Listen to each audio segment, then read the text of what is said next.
Hello friends, and welcome back to my channel, Time with Lauren. I just did a fill-in grocery haul. So I usually grocery shop only once a month. I do a Costco run, it's about an hour away, and then I do an Azure Standard pickup.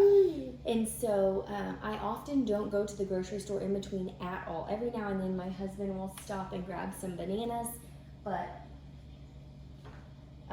typically we do not get anything in between.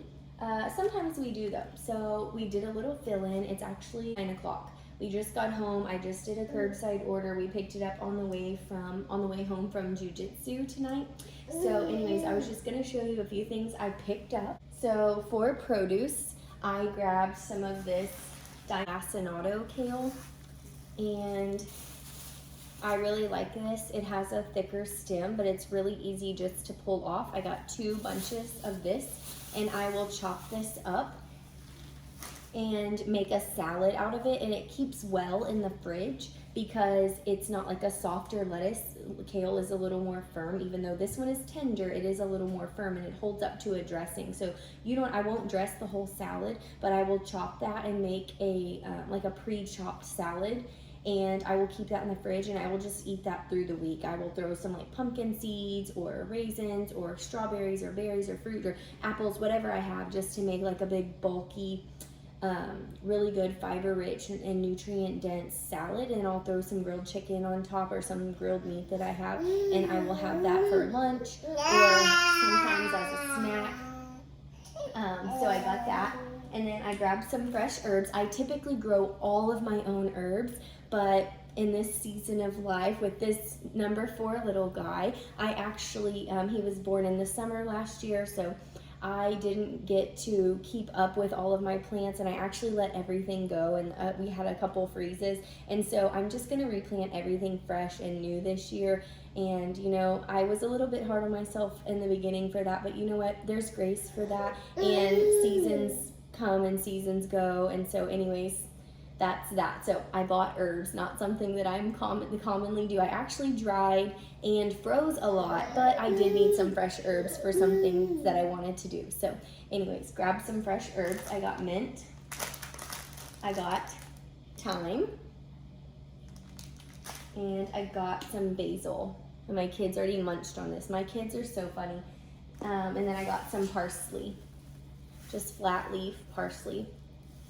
And my kids are so funny. They love fresh herbs. So when we grow herbs, typically year round, you can't grow all herbs year round where we live in Southeast Texas, but you can a lot. So they just walk around and eat herbs from the garden. So to go with the lacinato kale, I took a shortcut, and that's okay sometimes. And typically I'll get a whole head of cabbage and I will shred it, but I got this pre-chopped broccoli slaw, and then I got this cabbage, and it's just a shredded cabbage. And then this is broccoli, carrots, and red cabbage. And so I will mix these and just again add it to the pre-chop. I will chop the kale and just make like a really good chopped salad. And then each day I'll just throw some either olive oil and vinegar, fresh garlic, or I might make a little mason jar of dressing. I make all of my own salad dressings. That's one thing if you're trying to get away from processed food. Salad dressing is so easy, and you can customize it any way you want, and it is so gross from the grocery store. If you look at the ingredients in salad dressing, it's just yucky. So it's so easy to make any dressing you want. I make all of our dressings and marinades from scratch. So I will just make either a mason jar of it and keep it in the fridge or on the counter, or I'll just dress it with like lemon juice and olive oil and salt. And sometimes I'll do a fresh clove of garlic smushed in the press. Anyways, so I think that I got some bananas. Somebody already had a banana. And then I got 1 thing of blackberries. Now, berries is one thing that I would love to buy organic, and I do sometimes, but I don't always because of the prices. So it's just one of those things. I know it's gross. We pray over our food. We do the best we can with what we have, and I'm just not going to stress about it. So we got some blueberries. I got 2 of these big things of blueberries. My kids will easily knock out one of these like in a day, so I have to like limit our berries. I got 2 things of strawberries, which actually don't look super good, but it is what it is. And then my kids' favorite is raspberries. Their favorite is raspberries and blueberries. So we got some raspberries. This will be like, this is one meal for my 3 eaters, because we have one here, but he hasn't made his way to berries yet. Soon.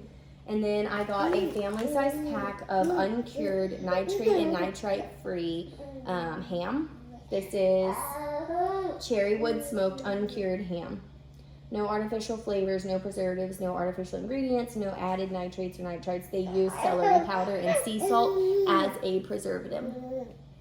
So we don't buy lunch meat all the time, and oftentimes I will buy a big ham, like when they go on sale for Easter or whatever, Christmas, holidays. I will buy 3-4 big hams, and then I will slice them off the bone, not the pre-sliced. I don't like the spiral sliced. I'll just get a whole bone-in ham, and I will slice it, and I will make packs and packs of lunch meat. It is so cheap to get a huge ham for, say, $9, and you get so many pounds worth of lunch meat, and then you can chop up bits of it for egg scramble or quiche. You can chop up some of it for if you do red beans and rice. We're Cajun, so we really like red beans and rice, and so we will add like the ham hock or whatever to that. So anyways, I usually don't buy lunch meat. We don't have it. We'll have it every now and then, but we don't have it. It's not something we always have in our fridge. And you can freeze lunch meat, but anyways, I got a pack of this. This was $11, y'all. $11 for a pound of lunch meat. It blows my mind. A pack of chicken is cheaper than that. And then I got an 8-ounce pack of the Applewood smoked turkey breast. Same brand, no nitrates, no nitrites, no artificial, yada yada. So I'm going to be baking a bunch of bread, which I'm always baking bread, but I figured we would get some chips and lunch meat and have some easy meals for the kids and for I. So we got that. And then I got these pork chops. They were on sale. This was $6.74 for 3.42 pounds. Nope, I'm trying not to let him touch it. Bone-in pork chops, and it's a huge pack. And it just is, I like these pork chops. They have good marbling, and they grill up really quick and really easy, and they're tender. So if you get pork loin chops and you're like, ew, pork chops are dry, that's because you need to get like a pork ribeye chop or one that has marbling in it. And so the fat that runs through the meat is what makes it a little more tender. And then also you can tenderize it, but it's a little more juicy, but it's not fatty and greasy. Pork chop is still lean. But it's not like a pork loin chop, which if you've ever had was just a pork loin chop, plain grilled. Sometimes they can be dry. Now we do brine our meats, so that makes a significant difference. But anyways, I like to have those. They grill up really quick, really easy. And instead of like grilled chicken or something, we will throw that on the grill. And we love grilled meats. So in the winter, usually between like December, January, we take a break just because of holidays, and I'm just like feeling cozy and we're not wanting as much grilled meats. But usually February through November, February through October, we are grilling meats at least once a week. And I do a lot of batch cooking and meal prep. And so grilled meats is something that you can cook a bunch at once. It stores really well, and it's very versatile. And then you have clean, healthy food, fast food, but you control the ingredients and you control how it's prepared. So that's important to us. We live in a fast-paced society, and although we are embracing the whole slow, simple living, we still live in a modern world, and we have activities and things to do, and sometimes mom's tired and needs rest. And so we have an easy meal, and we have, you know, grilled chicken and sauerkraut and some sliced up avocado, and I really didn't have to do anything to prepare it that day because I pre-cooked the meat. So anyways, that's my whole rant on batch cooking. I love it. I got the kids some yogurt. I am not in a season of making my own yogurt right now. I have before in the past, and I just make so many things right now. I'm just not making homemade yogurt. So I would prefer organic milk, but this is what our grocery store has, and I do full fat. So this is I had a few options. Greek yogurt is great though because you're getting the fat, which little kids and all people, but especially little kids' brains really need fat. And it also Greek yogurt is higher in protein. So there's a ton of protein in that. And protein is important for everyone, but especially little kids. And then I got myself some dairy-free coconut-based yogurt. It does have a starch, modified tapioca starch. Other than that, it's only coconut milk and cream and live and active cultures and vitamin B12. So I would love it to be without the vitamins and without the tapioca starch, but this is decent. And I am dairy free for the first year of breastfeeding, so I tried it. It's very hard to keep up nourishing things, and every now and then I will drink some raw milk if I'm really craving it, because I try to listen to my body, but I do pay for it. My little guy will spit up and throw up, and he will get an upset tummy. So anyways, but I have been craving yogurt, and so I will do that with like granola, and I will add, like, sometimes I will spoon like some extra coconut cream over the top for those really good fats that my body needs while I'm nourishing and growing a human, and some like really good dark chocolate chips, and it'll kind of be like a good snack for me with, if I have like a chocolate craving, I'll do some dark chocolate chips in my granola. So anyways, I got that, and then I got this orchid. I got another thing of flowers. I grow flowers, and so during the spring and summer, so we like to have flowers on the counter, but it's not summer, so we did that. And then this one, I let my kids try. We do not buy chips at the grocery store very often, but since we were gonna have sandwiches, I decided we would have chips. We tried these, they're good.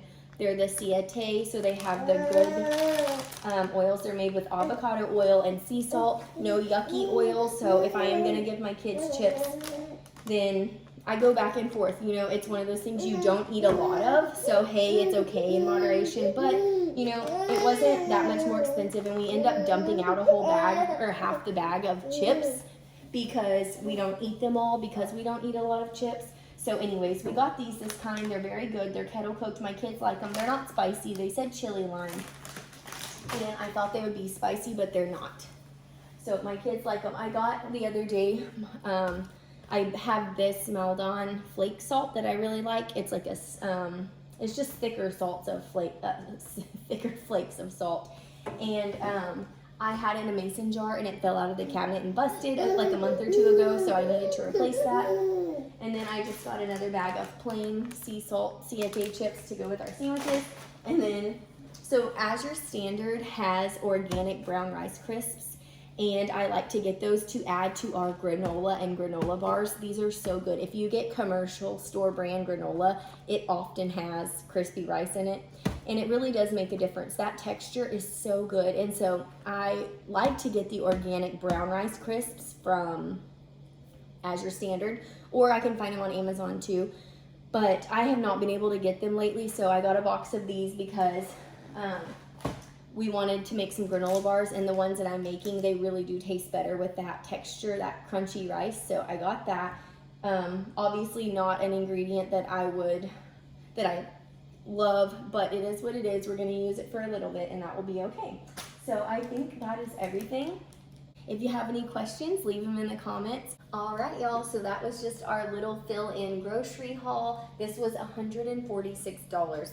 And, well, I guess this is meat. So this was this is like $16 for the lunch meat and $7 for the pork chops, y'all. $7. See, this is convenience food. This is easy food. But if you just get some pork chops or grilled chicken, then you can make sandwiches with grilled chicken too. But that's just crazy what you pay for convenience food. And this isn't even like, I mean, it is convenience food, but it blows my mind. So anyways, cook whole foods, cook from scratch. You will save yourself money, and the quality of the ingredients is much better. So if you guys enjoyed that, give me the thumbs up. Leave me some questions in the comments. I can't wait to chat with you, and I'll see you in the next one. Thanks for watching, y'all.